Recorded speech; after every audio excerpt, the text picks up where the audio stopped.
Hello, this is Nicky Watts on day 8 of the Living performance, but actually this is for day 7. And wow, look at that screen. So yesterday was a very interesting day. First of all, I made a new box. The box has a side on both sides, super nifty. It has a door so I can eat. And it's a lot. See this? It's not going to kill me. So I control where the weight is from these sticks. So it can either lean on me like the other one was, or it could be lifted up very easily. So the idea is that there's going to be some bracket or a waistband sort of thing, and it'll be bracketed so it'll hold it back. But we're not that far yet. We're getting there. So, okay, so yesterday was a very interesting day. I went to Home Depot, got the stuff. That was all normal. I took a walk. I did have some people pull over to talk to me and take pictures. But that's been happening, so that's pretty normal at this point. But then I mentioned her name, Melissa Balin from Occupy LA.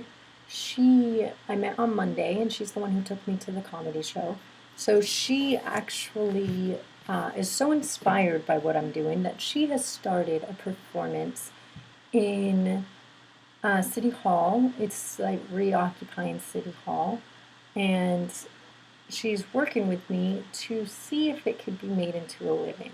Now, Livin has a very specific series of guidelines that I've never really publicly explained, so I'm going to do that. So, in order to be a living, you must A, have a specific time period in which the performance will begin and end. Everything that happens within that time period is part of the living. It needs to be referred to. B, you must have a behavior pattern that is being explored throughout the performance.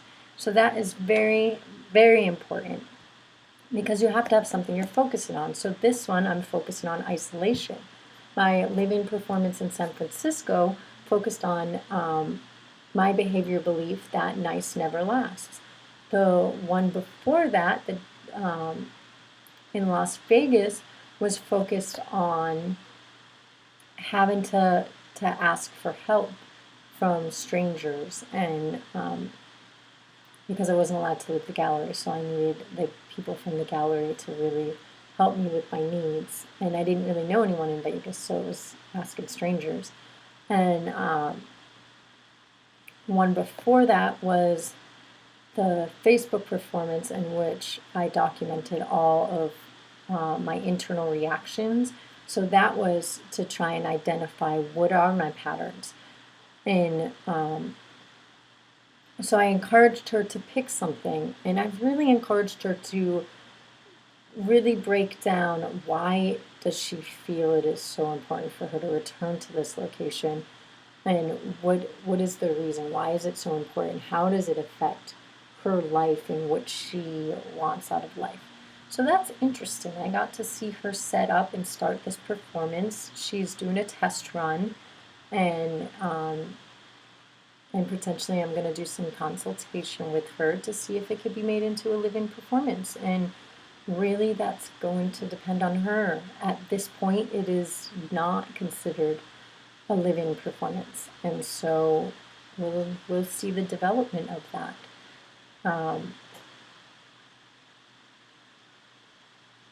Yeah, all the other, I'm going to write a manifesto for the livings so other people can replicate them and get the same sort of help that I get out of performing them. So aside from that,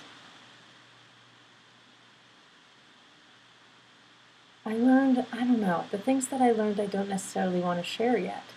So it has been, the last week has been insane. I started this a week ago. I can't even count how many people have talked to me and asked me about what I was doing and told me their stories of isolation and immediately connect to it. So that's been really, really interesting and something I will be exploring much more in depth in writing at the finish. And so there has been some really fun video and stuff that hasn't been uploaded yet. So that's exciting. And yeah, okay. I guess this is just the really great things that I've learned I don't want to share with you yet. So here is the finish of the blog. You will have one for day 8, so this one was really for day 7. So adios.